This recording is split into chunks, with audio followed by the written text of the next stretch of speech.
Hello all, before we begin this episode, I would just like to ask our listeners to like and subscribe to this channel as it will help us out. We are fairly new on YouTube and it would help us a lot if you did so. You can also comment if you prefer. Thank you. Welcome in the Great Khan's tent.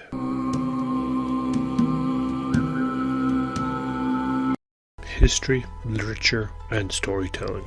In the Great Khan's Tent is now available on YouTube. You can find us using this podcast name. Fear not, listeners, episodes will still be released on this podcast first, and it is only after a delay of a week that I will upload them onto YouTube. You can still find us on all your podcast providers first. Are you interested in getting the book you just published reviewed? Writing some piece of literature and need help getting it out there and promoted? Interested in sharing what piece of literature we should cover next? Well, fret not. In the Great Khan's Tent is now available on Patreon, where your contribution can help in growing this podcast. For as low as $3 a month, a price less than a good, and I mean good, cup of coffee, you can help contribute to the growth of this podcast.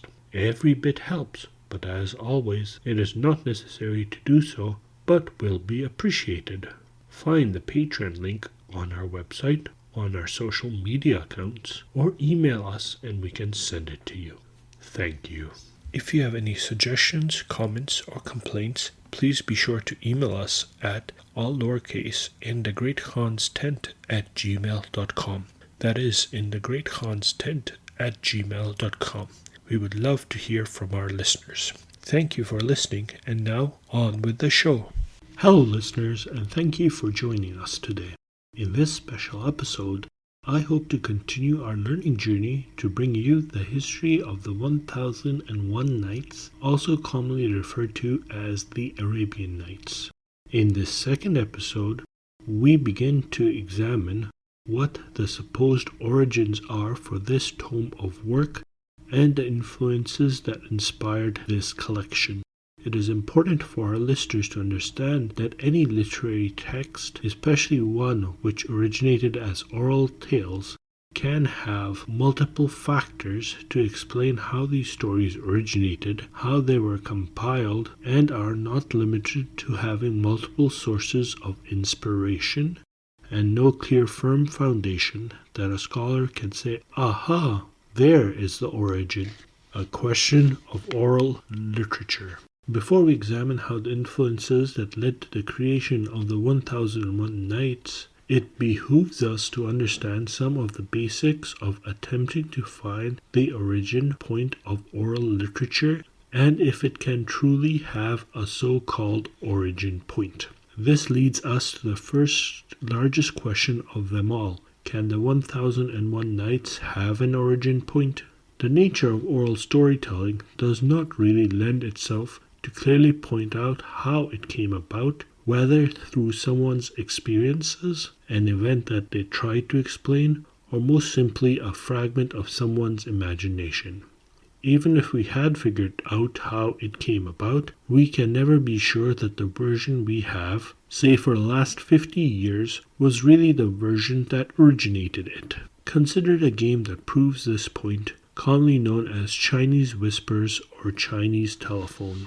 One person says something like, "The cat is brown," to start the game with, and by the time it comes around in a full circle, the phrase has been changed depending on how the players interpreted what they heard and if the players themselves are reliable narrators.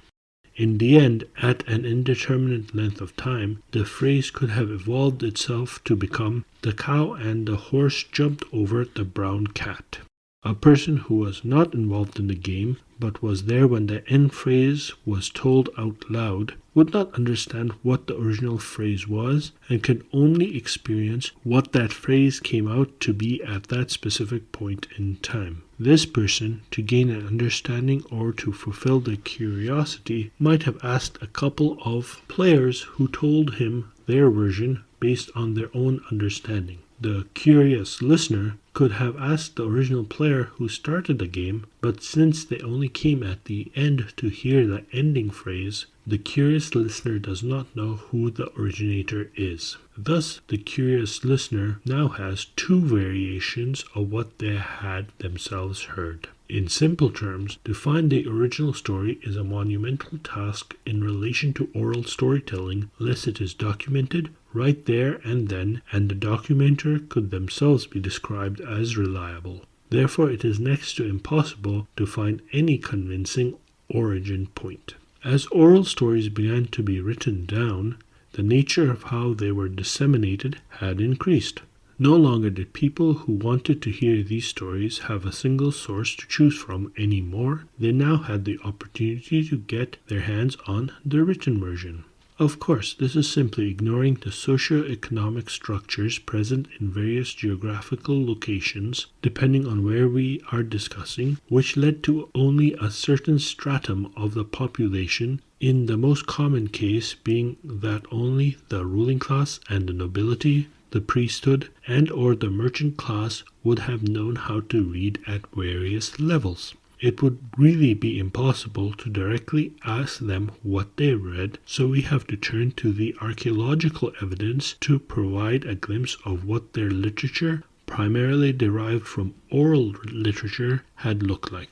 Here I think it would be wise to try to discuss in a limited capacity why this literature existed. We know that the 1001 Nights were often told in coffee houses or other places where men gathered after their work had been completed to enjoy listening to stories and to enjoy the company of their friends and or neighbors. Similarly, it is not hard to assume that in prior centuries the presence of oral stories helped do the exact same thing or could attempt to explain a number of phenomena related to themselves, such as how a people and their culture developed, how they got here both in a physical and in a religious sense, and how to help explain their beliefs, provide moral guideposts, or help figure out how to do the right thing. It also may have helped them in understanding whatever gods they believed in and how those deities acted in certain situations, such as if they were really fickle and could not be relied upon when it really mattered, as was the case of the stories told of Mesopotamian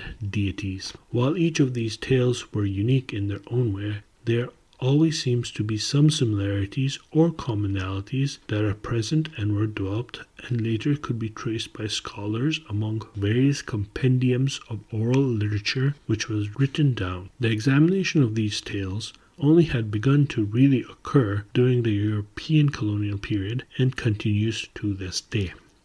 It would, in my scholarly opinion, be right to start off in the lands of Sumer, where we find the first evidence of two forms of oral stories in existence that were written down and that have come down to us. I realize that there may have been older stories that were still being told, but since my purview is restricted according to my specific geographical locations, I would not have come across them. Therefore, I must work with what I have.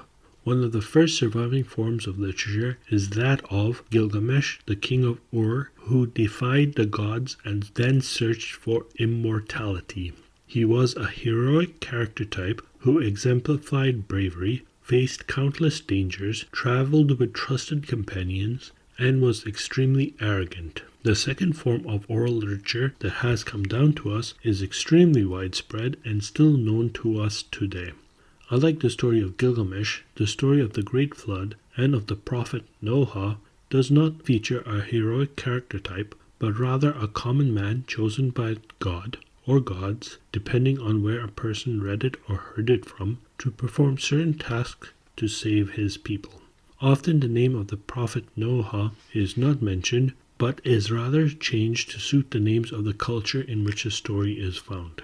In the case of Sumer, the name of the person chosen was Ut-na-pishtim, a common idea that gained some precedence and still holds some weight in some scholarly corners is that all oral stories which have survived or have survived due to them being written down came from a single source of knowledge. This theory is known as the monocausal hypothesis. monocausal hypothesis argues that an oral story started in a specific geographical location and from there it spread worldwide. It should be made clear here that I consider this idea to be an oversimplification and in most cases completely erroneous. Other geographically isolated cultures that were reasonably distant did create their own heroic archetypal story, and in the case of the story of the Great Flood, almost all cultures have their own variations. It is much more to my scholarly tastes that the true theory regarding oral storytelling and textual literature is found in the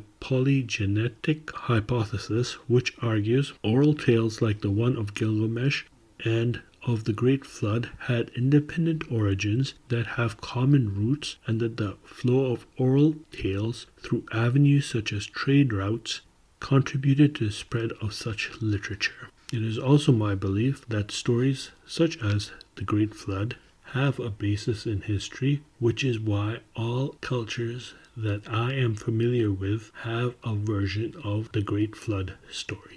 The story of Gilgamesh, while existing in a written format, that of the Akkadian script from the 2nd millennium BCE, had stopped being spread at some point in time, and there is no clear parallel to be found in the 1001 Nights. Here we can reasonably assume that Gilgamesh had lost its luster as a story that was told.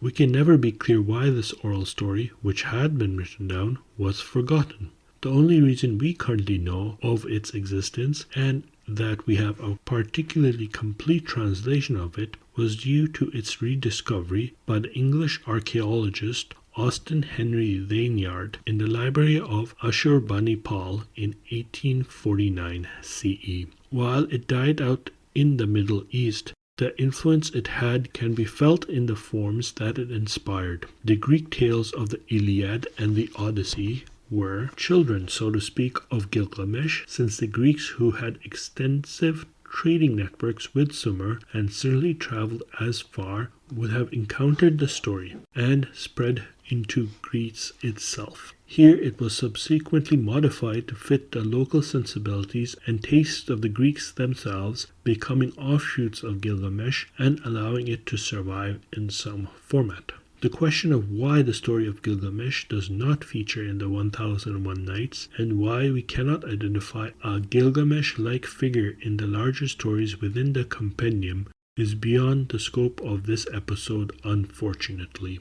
However, we can identify that the Adventures of Sinbad, considered an orphan story by many scholars and not originally part of the 1001 Nights, takes its place as an offshoot or a child of the Gilgamesh story and will be engaged in a future episode. One basic clue that we can extract from the stories which we have encountered so far in this podcast is that they clearly do not lend themselves to the presence of such a singular, spectacular, and heroic figure. The nature of the stories we have listened to so far, apart from the porter and the 3 ladies of Baghdad, are all of characters that are normal, average human beings regardless of their social status. Not every person can be a heroic figure on the scale of Gilgamesh. However, the absence of such a singular character does not result in the disappearance of the common archetypes that are associated with the story of Gilgamesh. As we have seen in cases such as the fisherman and the unnamed sultan from the story of the fisherman and the jinn, these characters embodied one or more of these tropes, such as the hero who attempts to defy fate by cleverly tricking the jinn, or performs certain heroic deeds such as the sultan saving the prince from his evil wife are present. These tropes are common to the heroic genre and found in the 1001 Nights.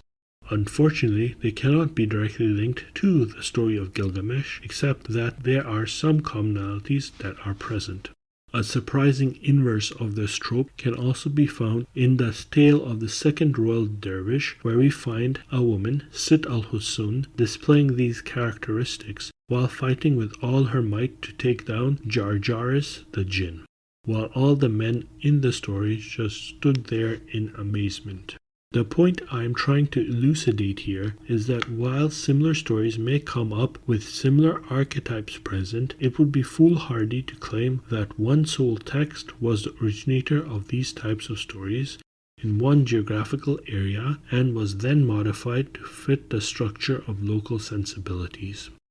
Every culture that was or is present at some point had their own heroes who fought extraordinary odds to come out on top. They did not need the story of Gilgamesh to come up with a hero for them. However, what the story of Gilgamesh does is that it enables us to examine not only the structure but the format and subsequently the longevity of these stories, and enables us to categorize what type of oral or written story it was. Therefore, as a result, there can never be a final place where the 1001 Nights have come from. The survival of Gilgamesh in the format of the Iliad or the Odyssey clearly speaks to how oral stories are transmitted, changed to suit local sensibilities, and how these archetypes survive once the original story ceases to be told. Where would any of the heroic fantasy or even science fiction stories be today had not the structure of a heroic tale present in Gilgamesh survived? Let us now turn to examining the maelstrom which led to the creation of the 1001 Nights, the subcontinent inspiration. Robert Irwin, in his work The Arabian Nights, a Companion, points to 4 distinct pieces of literature originating in the subcontinent which provided an inspiration for the 1001 Nights. Again, I would like to make myself clear. In my scholarly opinion, pointing solely to the South Asian subcontinent as the originator of the 1001 Nights is simply incorrect. As we shall see in this and in later episodes, certain tales were certainly incorporated into this compendium, but not everything was, and certainly not as they were found in the subcontinent. That is why I prefer the term inspiration, because the stories were definitely modified to fit local sensibilities, and this led to the removal of references to Hindu and Buddhist moralities which suited the listener where this literature was written. The Jataka. The Jataka is a Buddhist collection of literature comprising anywhere from 547 to 550 tales depending on the location where the text is found, which focuses on the rebirths and reincarnations of Gautama Buddha, the founder of Buddhism.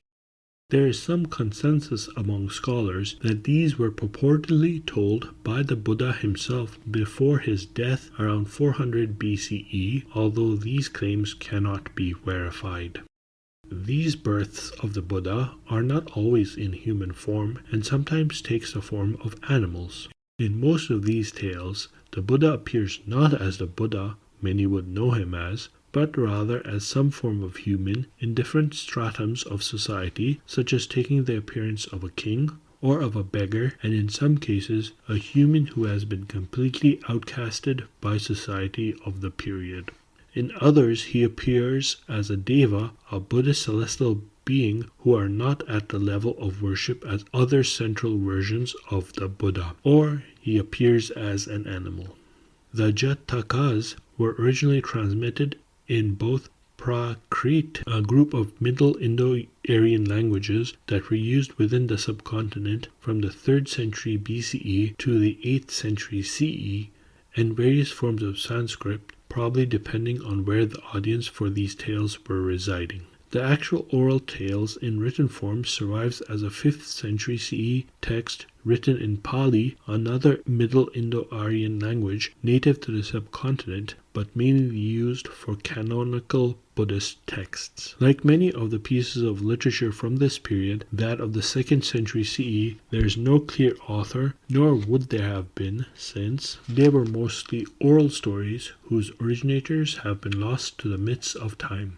The Jatakas were written down exactly in the same period as the story of Gilgamesh, letting us conclude that the 2nd century BCE was a formative period when oral stories had begun to be written down to be preserved. Unlike the story of Gilgamesh, however, the Jatakas form an integral piece of Buddhist religious literature which led to its survival and it being passed down as Buddhism spread throughout Asia when compared to the story of Gilgamesh, which was not religious in nature at all. The main purpose of this compendium of tales, apart from being entertaining in of themselves, as mentioned before, is to point out the many lives, acts, and spiritual practices of the Buddhists. They aim to serve as moral guideposts and teach Buddhist virtues of how to act, which are a central requirement to leave the cycle of death and rebirth and attain nirvana. In addition, these tales seek to further the qualities of the Buddha, increasing the worship of his path, or teach the listeners the many ideological lessons from which they or the reader could understand what he or she had to strive towards. An interesting aspect of the Jataka's tales is that they were mainly animal fables that teach a lesson, such as the ass in the lion's skin or the foolish timid rabbit. These tales share a commonality that is also found in another piece of Greek literature, Aesop's fable, where they perform the same function, that of teaching morals to the listeners. Although these tales do seem fascinating, their inclusion into the 1001 Nights does not seem to be clear. Robert Urban argues that the tale of the bull and the ass, one of the first stories that was told and incorporated into the tale of the merchant and his wife, told by Scheherazad's father to dissuade her from the path she had chosen, was incorporated from the Jatakas. From a cursory glance, this does seem to be the case. Animal tales are indeed not common as far as we have heard, and their inclusion, especially how the bull and the ass talk to each other, is different from what we have heard so far, especially as most of the tales usually have human or jinn characters. It is not hard, therefore, to assume that if the tale of the bull and the ass was incorporated into the 1001 Nights in some manner, be it that the oral storyteller had heard it from someone who traveled from the subcontinent, had traveled to the subcontinent himself, or that a textual copy had made its way into the hands of the storyteller from which he had borrowed the tale, could have occurred, and is not outside the realm of believability. Other tales of similar variety were used as well. Two other animal stories we have encountered so far are Sultan Sinbad and his falcon, where the falcon saves the sultan's life but gives up his own due to the actions of the sultan, and the husband and the parrot, where the husband buys a parrot to spy on his cheating wife, only to kill it the second time when it reports what it sees and mourns the loss of the parrot once it is revealed that it was telling the truth. It should be noted that the two stories do not occur within the same translations of the 1001 Nights. As mentioned in the first episode of this podcast, I will be using two translations, one by Edward William Lane and the other by John Payne, and each of them have one story but not the other. However, both contain the story of the bull and the ass. I will be in a later episode examining the translators themselves and their efforts to present a supposed complete version of the 1001 Nights. However, now the question can be raised of whether Lane and Payne, working from two different textual copies of the 1001 Nights, either included this on their own as many previous translators had done, or were these stories already present in the text. At the time they were translating these tales, the 19th century, many other works were being translated as well. Could they have included these tales to present their translations as more mystical and oriental? If they were present, why was one of the stories about the falcon and the other about a parrot? A cursory glance at both stories as cautionary tales, but have a different set of characters and little to do with each other except in delivering a lesson in morality. Could the oral storyteller or the original writer who wrote the manuscript from which they were translating from have been using his discretion and incorporating these from the Jatakas? Were the Jatakas still making their rounds by this time? The author wrote the manuscript, which the translators used. These are questions that require answering, but unfortunately I do not have any concrete answers. Regardless, based on the evidence present, I concur with Robert Irwin, although he has only pointed to the bull and the ass story, while I extended it to other tales where animals play a major role. As we continue our reading of the 1001 Nights, we may encounter further stories which may have been derived from the Jatakas. The Panchatantra. Literature from the subcontinent does not appear to have sprung up in isolation, and there is evidence that literature composed in the period we are discussing, calmly borrowed from each other, had borrowed from the wider and older compendium of oral tales that were making their rounds with storytellers and the religious classes of the area. The next piece of literature that we examine is called the Panchatantra. The Panchatantra is a collection of interrelated animal fables with two key differences. The first is that the Panchatantra was clearly written for a Hindu audience, and unlike the Jatakas, which focused on Buddhism and related religious tenets, the Panchatantra is clearly putting forward Hindu thoughts and religious beliefs.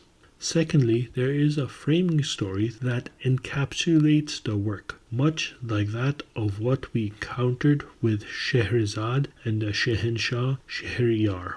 And this encapsulating story incorporates Hindu elements as well. The encapsulating story is that of a Brahmin teacher teaching three young princes, which the work proclaims as being completely ignorant in how to be prudent, how to conduct a humanitarian life, and how the wise conduct their life. One of the translators for the Panchatantra, Franklin Edgerton, however, argues that the morality in these tales are non-existent, and instead there are either glorifying shrewdness, practical wisdom in both the affairs of life and the affairs of government, as should suit the princes who will be raised to their thrones. I must admit, I have not read this work or the Jatakas, so I cannot collaborate or argue against this line of thought. However, this evaluation should be taken with a grain of salt, as this work would still be mired in the type of Orientalism that infected much of the work of translators in this period. Regardless, unlike the Jatakas, which is a composition of tales, the Panchatantra is comprised of 5 volumes, with each volume dealing with a specific moral quandary, such as losing or gaining friends, war and peace, or with the loss of or gain of property. Therefore, much of the stories comprising of one volume would contain tales which are present and give advice on the topic of that specific volume.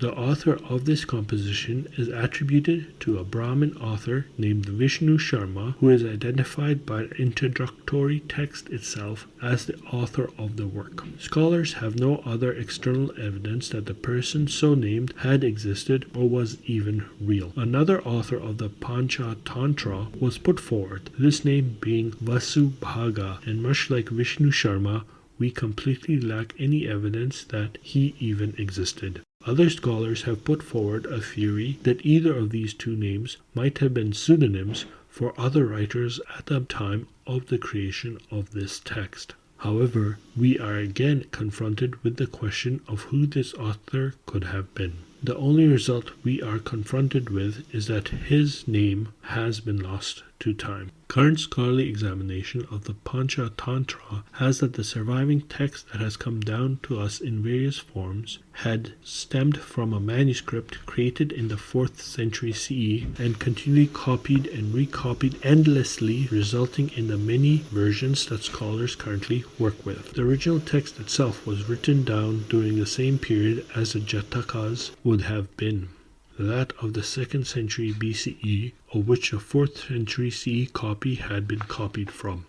it is unclear, as Egerton remarks that no original Sanskrit text of the Panchatantra had survived that was not written earlier than 1000 CE, including the original copy of the 4th century one. There is concrete evidence that the Panchatantra had found an audience outside the subcontinent. The first appearance of it traveling outside the subcontinent occurs during the reign of the Sasanian Shahanshah Khusrau I, 531 CE to 579 CE. It was during his reign that the Sasanian Empire had grown to its largest expanse and had reached the Gandhara region of the subcontinent, today a part of northwest Pakistan. It was through the control of the region that the Sasanians were introduced to the Panchatantra, although it is also reasonable to assume that oral stories continued to flow with the trading routes as they usually did, and that texts may have also traveled. It was around 550 CE that we find a notable physician named Borzuya or Borzoi having been sent to the kingdom of Kanuj, which is presently located in North India, and working with some Brahmins, translated a text from the Sanskrit to Pahlavi, also known as Middle Persian, and given the title Kharikak ud Damanask. The question of why Borzuya was sent to India, which is a tale of in itself, or even if he was a physician, has created some discussion among scholars. One of the strongest opinions raised was that the name Borzuya, rather than referring to a particular person, refers instead to a sage named Bozorg Meher-i-Bokhtagan that served both Khusrau I and his father Kavad I, 498 to 531 CE. Putting aside the argument of who this person really was, it cannot be argued that he, alongside his Brahmin counterparts, were the ones who had translated the text. The popularity of this text exploded, and by the time of the Islamic conquest, it had been translated into Syriac and into Arabic. Unfortunately, like many texts of the period, both copies of the Panchatantra that may have been brought back and his subsequent Pahlavi version are lost to time, but the Syriac and Arabic translation of the Pahlavi translation still exists. It was indeed fortunate, therefore, that prior to its disappearance, that a person named Abu Muhammad Abdullah Ruzbi ibn Daduya, also known as Ibn al-Muqaffa, died 756 or 759 CE, had seen the translated text in Pahlavi and translated it into Arabic, giving it the title of Khalila wa Dimna. The Arabic translation of the Pahlavi Khariyak un Damanask, in an effort at recreating courtly Pahlavi literature into an Abbasid courtly text, and partly as a way to endeavor himself with the Abbasid court, as they had just overthrown the Umayyad Caliphate, for whom he had worked in the past.